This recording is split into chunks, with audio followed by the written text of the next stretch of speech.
Sir కూటమి 100 రోజుల పాలన సందర్భంగా ఒక స్కామ్ బయటపడిందని చెప్పుకోవచ్చు. ఏంటంటే తిరుపతి లడ్డు దాంట్లో జంతువుల కొవ్వు కలుపుతున్నారు అని చెప్పేసి దీని గురించి రకరకాలుగా వినిపిస్తుంది. దీని గురించి మీరేమంటారు? యాక్చువల్గా జంతువుల కొవ్వు కలిపేది ముస్లిం హోటల్స్ బిర్యానీలో పైన తేరతా ఉంటుంది, మటన్ కర్రీలో ఎర్రగా బాబా నూనె అనుకుంటాం. అది నూనె కాదు, అది ఇంత ఫ్యాట్ కొంటారు వాళ్ళు. బీఫ్ది మ్యాక్ అంత ఫ్యాట్ ఉండదు. సో బీఫ్ది ఫ్యాట్ కలిపారని ఈయన 100 రోజుల పరిపాలనలో మీరు ఇచ్చిన 5 వాగ్దానాల గురించి మర్చిపోయి ఏదో 6 వాగ్దానాలు మర్చిపోయి దీని గురించి చెప్తున్నాడు ఆయన అని వాళ్ళు చెప్తున్నారు. మనం రెండు విశ్లేషించి మాట్లాడాలి కాబట్టి నేను 100 రోజుల పాలనలో జనాలతో మాట్లాడించి కూడా రీల్స్లో పెట్టారు. ఏం చేశాడు, ఏం పీకాడు, ఏం పీకలేదు. ఆ ఒక్క అదే దాన్ని ఏమంటారు, పెన్షన్ ఏదో అంటారు కదా, రీఎంబర్ ఓల్డ్ ఏజ్కి ఇచ్చేది, అది తప్ప మిగతా 5 ఏం చేయలేదని. 100 రోజుల పాలన ఇంకా సరిపోలేదా? మరి జగన్ అయినప్పుడు అతను దుర్మార్గమైన పాలన చేశాడే అని ప్రూవ్ అయింది, ఓకే. రెడ్ బుక్ అని పెట్టారు, ప్రూవ్ అయింది, ఓకే. ఓకేనా? అందులో ప్రూవ్గా రెడ్ బుక్లో ఏమేమి కావాలో, లోకేష్కి ఏమేమి కావాలో అవి ఎవరెవరిని అరెస్ట్ చేయాలో అవన్నీ చేస్తారు. తెలుగుదేశం ఆఫీసును బదలు కొట్టిన వాళ్ళు ఎవరెవరు చేయాలో, ఎవరెవరు ఏం చేయాలో, ఎవరెవరు అక్కడి నుంచి ఇక్కడ షిఫ్ట్ చేస్తారు, ఎంత నాయిస్ చేస్తున్నారు మనం కూడా చూస్తున్నాం. నీటిలో దిగినవాడే మగవాడు అన్నట్టుగా ఈయన చెప్తున్నాడు. నీటిలో కూడా దిక్కుండా రాజమండ్రి వెళ్ళి బయట నడుచుకొచ్చేసి వరదల గురించి రెస్పాన్సిబుల్గా మాట్లాడుతున్నారు. బుద్ధి జ్ఞానం ఏమన్నా ఉందా అని అన్నారు. ఆయన ఉన్న మాటలు, పవన్ కళ్యాణ్ అన్న మాటలు టోటల్గా నేను చెప్తాను బిడ్డ. యానిమల్ ఫ్యాట్ కలిసింది అన్నాడు. దాన్ని కెన్ యూ ప్రూవ్? ఎలా ప్రూవ్ చేస్తావు? లడ్డు తినేసి అయిపోయింది కదా, లడ్డులు తినేసాం, అంత అయిపోయింది కదా అతని కాలంలోనూ. ఇంకొప్పుడు యానిమల్ ఫ్యాట్ ఎలా ప్రూవ్ చేస్తావు? ఎవరైతే సప్లై చేశారో వాళ్ళని పట్టుకుని ఇన్వెస్టిగేట్ చేసి వాళ్ళకి డబ్బులు ఇస్తే ఇలా చేశారు అని చెప్పేవాళ్ళు ఉంటే చేస్తారు. లేకపోతే అప్పుడు ఈవో, అప్పుడు సుబ్బారెడ్డి, వైవి సుబ్బారెడ్డి వీళ్ళందరి గురించి చెప్తున్నారు. వాళ్ళు చేయలేదన్నంత కూడా మనం చెప్పలేము, ఎందుకంటే వాళ్ళు కూడా చాలా తినేశారని చాలా విధాలుగా చెప్తున్నారు. తిరుపతి తిరుమల దేవస్థానంలో చైర్మన్ అవ్వటం దీనికోసం అవుతారని కూడా నాకు చిన్నప్పటి నుంచి తెలుసు నాకు. ఓకే. ప్లస్ ఏమో అక్కడ క్రిస్టియానిటీ బెల్ట్ ఉన్న వాళ్ళే ఎందుకు పెట్టాడు కరుణాకర్ రెడ్డి నన్ను ఎక్కడో ఒకసారి కలిసి, నేను మీకు పెద్ద ఫ్యాన్ అన్నాడు ఆయన. ఎక్స్ చైర్మన్ జగన్ ఎదురుకుండానే అంబటి రాంబాబు కూడా ఉన్నాడు. ఎందుకు చెప్తున్నానంటే ఈ లీటర్ బాబు నా గురించి మాట్లాడుతున్నాను అనుకుంటాడు. తప్పదు మరి, నువ్వు క్రిస్టియన్ అంటున్నారు చాలామంది. క్రిస్టియన్స్ లోపల పనిచేసే వాళ్ళని వాళ్ళందరినీ క్రిస్టియన్స్ పెట్టవలసిన అవసరం ఏంటన్నాను. నాన్ క్రిస్టియన్స్లో కూడా డబ్బు లేని వాళ్ళు చాలామంది ఉన్నారు. ఎస్టీల్లో ఉన్నారు, ఎస్టీల్లో ఉన్నారు, హిందువులుగా ఉన్నవాళ్ళు. వాళ్ళని హిందూ దేవాలయంలో ఇప్పుడు క్రిస్టియన్ చర్చ్లో క్రిస్టియన్స్ పెడతారా? హిందువుని పెడతారా? దర్గాలో పెడతారా? పెట్టరు. అటువంటిది వై ఓన్లీ హిందువుల్లో లోకు తీసుకుని అలా పెట్టుంటే ఆ పాపం డెఫినెట్గా జగన్ కొట్టిందని చెప్పాలి. కరుణాకర్ రెడ్డిని కూడా క్రిస్టియనే అంటున్నారు. మరి ఎంతవరకు అది పక్కన పెట్టు. మీరు అంతా కలిసి టిక్కెట్లు అమ్మేసుకున్నారు, లక్షల టిక్కెట్లు అమ్మేసుకున్నారు. చాలా పెద్ద స్కామ్ జరిగిందని 1 కాదు, 2 కాదు, 3 కాదు. ఫైనల్గా చంద్రబాబు నాయుడు గారు తేలింది ఏంటంటే డైరెక్ట్గా దేవుడికి సెంటిమెంట్ కొడితే తప్పితే జగన్ లోపలికి వెళ్ళేటట్టు కనపట్లేదని చెప్పేసి లడ్డూలు పెట్టారు. చాలా పెద్ద అఫెన్స్ ఇది. తిరుపతి తిరుమల దేవస్థానం ఇన్ని సంవత్సరాల నుంచి శాంక్టిటీగా పవిత్రంగా ఉన్నదాన్ని అపవిత్ర చేశాడు చాలా చాలా విధాలుగా. ఒకటి క్రిస్టియన్స్ని పెట్టి, ఓకే. 2 ఎందుకు పెట్టాలి అన్నాను. అసలు హిందువులు ఏమన్నా కోరకపోయారా? No Christians or no Muslims are to be entertained అని నేను అంటాను. It is a very big temple, Lord Venkateswara. Okay, అది ఎవరేమన్నా కూడా I only stand by that. And at the same time దానికి చైర్మన్ కానీ అందరూ కూడా క్రిస్టియానిటీ బెల్ట్. అసలు నువ్వు వెళ్ళటమే కరెక్ట్ కాదు జగన్. నువ్వు వెళ్ళి ఆయన పాదాలను ముట్టుకోవడమే కరెక్ట్ కాదు. Because you are not converted, you are still a Christian and your mother is a Christian, your wife is a Christian.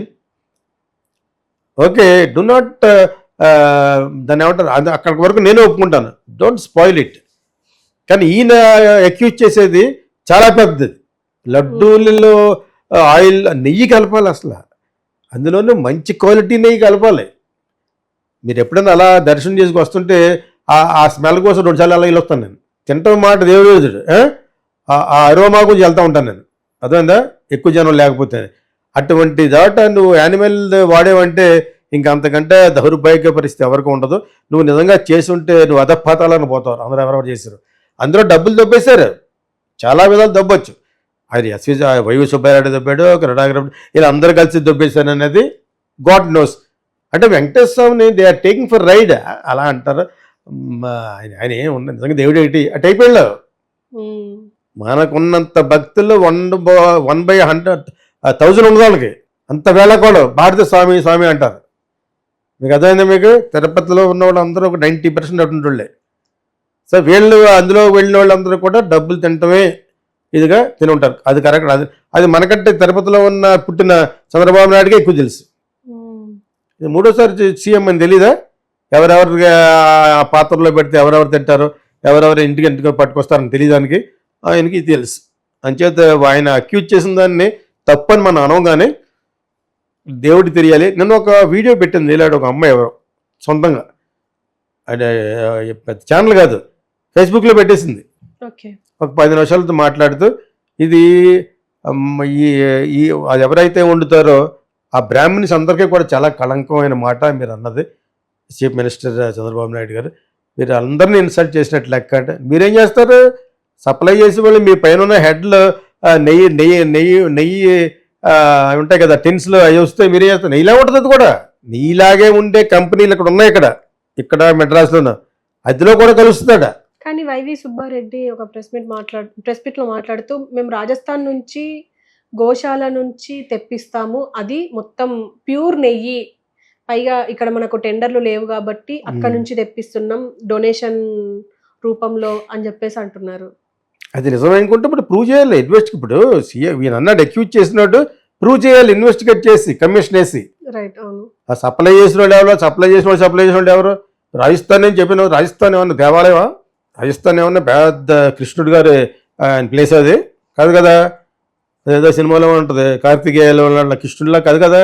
అని చేత అక్కడ నిజంగా అక్కడి నుంచి వచ్చినా కూడా రావడానికి ఏంటి, అక్కడి నుంచి వచ్చి ఇక్కడ మారిపోయిన రోజులు కూడా ఉంటాయి. That is called smuggling. దీన్ని మళ్ళీ సెపరేట్గా వేస్తారు, అదో రేటు, సేమ్ టిన్ ఉంటుంది. అర్థమైందా? ఈయన చాలా అమాయకంగా మాడుతున్నాడు ఆయన వైవి సుబ్బారెడ్డి. ఈయన చిన్నపిల్లలు చెప్పాలి నేను మోసం జరిగితే అక్కడి నుంచి అని అలా పడితే చేస్తారు. Everything will be packed again. అదేండి మీకు చెప్పాను కదా, అనపర్తి అనే ఊర్లో మీరు మెక్డోవల్ చెప్తే మెక్డోవల్ చేస్తారు 1,00,000 బాటిల్స్. బ్యాక్ పేపర్ కావాలి, బ్యాక్ పేపర్ అంతా అక్కడ ధైర్యపోతాడు. అనపర్తి ఆ ఊరి పేరు. రెడ్డీస్ ఉంటారు అక్కడ, అంటే ఈస్ట్ గోదావరి రెడ్డీస్ అనమాట. వాళ్ళ పనే ఇది స్మగ్లింగ్. అని చేత ఈ వైవి సుబ్బారెడ్డి గారు ఏదో కొత్తగా చెప్తున్నాడు. ఆయన మోసం జరగలేదంటే మీరు అనేది కరెక్ట్ అయ్యి ఉండొచ్చు, జరిగిందని ప్రజెంట్ సీఎం అన్నాడు, సిట్టింగ్ సీఎం. దాని మీద ఇన్వెస్టిగేట్ చేసి దొరికితే మీరే దెబ్బ అయిపోతారు. దెబ్బ అవడే కాదు, పాపం అంటుకుంటుంది మీకు. అధపాతాలను పోతారు మీరు. జనాలు 1 కోటి మంది జనాలు తినే ప్రసాదంలో తిరుపతి వెంకటేశ్వర స్వామి పేరు మీద మీరు మోసం చేసి నిజంగా కానీ అది చేస్తే మటుకు ఓకే. అక్కడ లడ్డూల వరకు ఇక సీఎం గారు చూసుకోవాలి, చంద్రబాబు నాయుడు గారు చూసుకోవాలి. ఆయన నిజంగా ప్రూవ్ చేస్తే వీళ్ళ పాపం పట్టుద్ది. పాపం అనడం కాదు, జైలుకి పోతారు. చాలా పెద్ద offence. And at the same time ఈ సీఎం నేను చెప్పేది ఏంటంటే please don't entertain other religions. వేరే రిలీజియన్స్ వాళ్ళని అక్కడ ఎంటర్టైన్ చేయకండి. హిందువులు ఎంతమంది ఉండగా వాళ్ళని పెట్టండి, కానీ లోపల గెట్టేస్తూ ఉంటారు కదా వాళ్ళని కూడా ఎస్టీలు పెట్టండి అని హిందువులు పెట్టండి. I don't mind about that caste and all, but the religion should not be there other religions. వాళ్ళకి రెస్పెక్ట్ ఉండదు. అర్థమైంది మీకు? సో ఇదొకటి. తర్వాత వచ్చి 100 రోజుల సందర్భంగా మిగతా వాళ్ళు ఏమంటున్నారంటే వైఎస్ఆర్సీపీ వాళ్ళు కానివ్వండి, జనం కానివ్వండి, వీళ్ళు 6 ప్రోగ్రామ్స్లో ఒకటే చేశాడు, మిగతా 5 చేయలేదు. ఏది చేయకుండా 100 రోజులు అంటున్నారండి అని చెప్పేసి అక్కడ వాళ్ళిద్దరూ మాట్లాడిన దాంట్లో పవన్ కళ్యాణ్ ఈయన పోగొట్టేస్తున్నాడు. పవన్ కళ్యాణ్ వచ్చి చంద్రబాబు నాయుడు పోగొట్టేస్తున్నాడు. ఎంతో నేర్చుకోవాలి, మాకు చాలా అదృష్టం ఇటువంటి అడ్మినిస్ట్రేటివ్ ఉంటే. అలా చూస్తున్నాం మనం. ఎలా చూడక ఏం చేస్తాం మరి? నోరు వెళ్ళబెట్టి చూస్తున్నాం. అలా ఉంది అది. వాళ్ళందరూ కిందంతా కూడా సైలెంట్, ఎల్లో ఒకటి వేసుకుని ఎప్పుడు తప్పుడు కొడుతున్నారు, అందరూ కొడుతున్నారు, కూర్చున్నారు. తెగ చెప్పేస్తున్నాడు ఆయన. ఎంతో నేర్చుకున్నాం, అసలు ఆ అడ్మినిస్ట్రేషన్ ఏంటి, ఆ నీటిలో దిగటం ఏంటి, ఇంతమంది ఫ్యామిలీని తిట్టేయటం ఏంటి, తిట్టినా కూడా అన్నీ తట్టుకునేట ఆయన ఎలా కూర్చున్నాడు. ఎవరు? చంద్రబాబు కూర్చొని ఒక పక్క కింద లోకేష్ కరెక్ట్గా చెప్తున్నాడా చెప్పట్లేదా అని చూస్తున్నాడు అనమాట. ఆ టైంలో ఉన్నారనమాట. నాకు చాలా సిగ్గేసినట్టు అనిపించింది. నాకు ఏం మాట్లాడుతున్నాడు అతను. 24 గంటలు ఆయన దగ్గర మనం నేర్చుకుంటే మరి 5 సంవత్సరాలు నేర్చుకో. 5 సంవత్సరాల్లో ఇంకో ఒకటి కాదు 2 కాదు కదా, ఇంకా 4 years ఉంది. You can keep on learning. తర్వాత ఆయన లెగిసి ఇప్పుడు పవన్ కళ్యాణ్ గారు చెప్పినట్టుగా అందమ్మ వాయినం ఇందమ్మ వాయినం అంటారు. అత్తగారు పంపిస్తుంది పిల్లకి, ఎక్కడి నుంచి కొంత పెడతారు కదా కొత్తగా పెళ్ళైనప్పుడు, అలాగా అందమ్మ ఆ టైప్ ఈయన చెప్పేసాడు. ఆయన చెప్తున్నాను అప్పుడు పవన్ కళ్యాణ్ గారు మీ ఇద్దరు ఇలా కలిసి వెళ్ళటం వల్ల ఇంకా వాళ్ళకి అది మత్తు వదలలేదు. మీ ఇద్దరం కలిసి నోడించామనేది మత్తు వదలలేదు. ఆ మత్తులోనే 3 నెలలు అయిపోయింది, 100 రోజులు. కాకపోతే 6లో 5 చేశారు. 6 ప్రామిసుల్లో 5 ప్రామిసులు, 1 ప్రామిస్ చేశారు, 5 చేయలేదు అని జనాలు అందరితోటి ఆల్రెడీ రీల్స్ పెడుతున్నారు. ఆ పెట్టేది ఎవరో వైఎస్ఆర్సీపీ అంటున్నావు, వైఎస్ఆర్సీపీ పెడుతున్నారు. జనరల్ పబ్లిక్ కూడా చాలామంది తయారైపోయారు, ఎవరెవరో మాట్లాడుతున్నారు యాక్చువల్గా. దాని ప్రకారంగా నాకు అర్థమైంది ఏంటంటే వీళ్ళు జస్ట్ షో చేశారు. 100 రోజుల్లో జరిగింది ఏంటంటే వీళ్ళకి కావాల్సిన మంచి అదృష్టమైన ఎఫెక్ట్ ఏంటంటే వరదలు, డబ్బులు బాగా వస్తాయి ఇప్పుడు. అదేంటప్పుడు చెప్పాను కదా, ఇటువంటి విపత్తు రావడం అనేది ఆ గవర్నమెంట్కి అదృష్టం. సింపతి, రకరకాల చారిటీలు అంటే ఎక్కడి నుంచి కాదు, నాన్ గవర్నమెంటల్ ఇంటర్నేషనల్ ఆర్గనైజేషన్స్ వస్తాయి, వేరే దేశాల నుంచి వస్తాయి, 1000 కోట్లు. అదే మీకు దాన్ని బయటకు చెప్పరేళ్ళు. So much is there. So ఆ విధంగా 100 రోజులు అనేది 100 రోజులు సంబరంలాగే అనిపించింది నాకు. అది కొంచెం పొగడ్తల సమాహారంలాగా అనిపించింది. ఒకరిని ఒకళ్ళు పడుకుంటున్నారు అంతే, ముసుముసు నవ్వేసుకున్నాడు ఆయన.